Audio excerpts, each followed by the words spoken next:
My name is Tyrone Williams. Many years ago, I had the pleasure of finding several young people. They had no records, had no anything. I think the first girl, her name was, well, let me go at the beginning. The first thing, we were in radio. Me, Mr. Magic, and Marley Marl.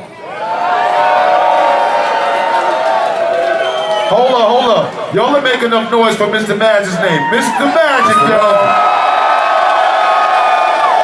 Now, the name of this crew is his name, Sir Juice Crew. Come on, give it up for Sir Juice now, come on. In case you don't know, Mr. Magic was the first person to ever play hip-hop on the radio. I have a saying that I say, anybody who makes a dime off of hip-hop, when they wake up in the morning, they should thank God for life, health, strength, and super rocking Mr. Magic. Because if it wasn't for his vision, and I don't really have a lot of time to go into the fight that he fought for hip-hop when it was called No Kind of Music, he went through it. Me and Marley would be right there with him. Quickly about Marley Marl, now you gotta understand, Magic and I were about 24. Marley was about 16. The engineer all-star at 16.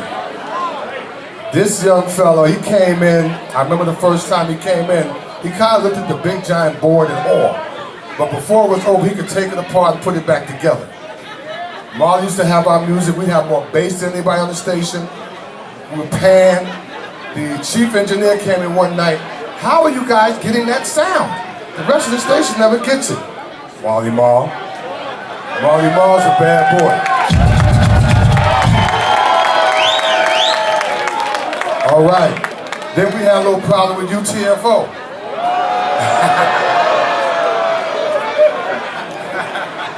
They came to us with a song called Hanging Out.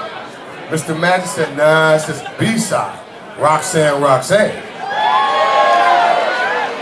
We had gone back to HBI. They promised to do a show for us. They didn't do the show. They said, Kiss aired our record, we don't have to do the show now. So me, Magic, and Marley are talking about it in front of his building in Queensbridge. Here come this little girl. Why don't you let me make a tape this and then? And my attitude was, go away, little girl, we got bigger problems. The next day, Marley comes to the station. We're at HBI now. You know that little girl? She made a tape. It was called, we named it Roxanne's Revenge. Her name was Shantae, and the rest is history. Mr. Magic always wanted what he called exclusives. He wanted songs that no other station could get. So that meant we had to have our own artists. Next, Marley had a guy lived down the block from him named MC Shan. All right, and he did a song called Marley Scratch about Marley Marl. We went on from that. Some guy in Marley's hallway making all these strange noises. His name was Biz Marquis. Marley like, Ty, you got to hear this kid Biz Marquis. From there, Biz bringing his boy TJ Swan. You know, I'm rocking at a party because my name is Swanee Girl. That was Swan. Then comes the next one, Big Daddy Kane.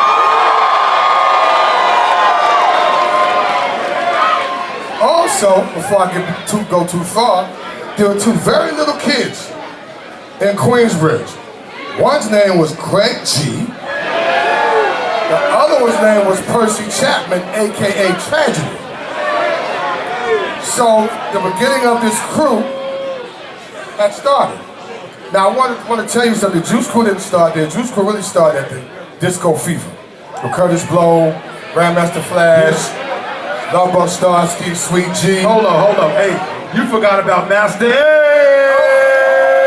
Oh, no, I didn't forget about him. I just didn't get to him yet. I didn't forget about him. All right, I want to talk about the early kids. Then Master Ace was the first kid from my neighborhood, Flatbush. Right. Brooklyn makes some noise! Ace, we having some fun tonight. Ace was my first artist who I spoke to his mother, and she said, my son is in college, he goes to the University of Rhode Island. He has different kinds of rap. He's got like Malcolm X type stuff. That intrigued me. I wanted that. I never had a kid from college before, and after all, I am a Howard University graduate, so college is all that. Ain't you make some noise? So, Master Ace was just fit. And let me tell you something, to become a member of the Juice Crew, nobody ever said, you're a member. Nobody ever gave you an application. There was never a meeting. You just knew, because you were nice. If you weren't nice enough, somebody like Biz gonna say, yo, Ty, what you doing? Marley gonna say, yo, I don't know about that kid, Ty. That's it. If you're nice enough to make the Juice Crew, now we weren't elitists. When I say we were elitists, to be honest with you, we thought nobody else in the game was as nice as us. I cannot tell you a lie. We were elite. Now understand what we had.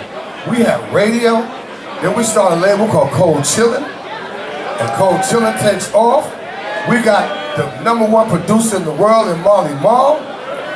When you come out as an artist on Cold Chillin', when you come out of the studio, you go straight to the radio station and hear the world famous Mr. Magic Rap Attack presents a world premiere. And that's it.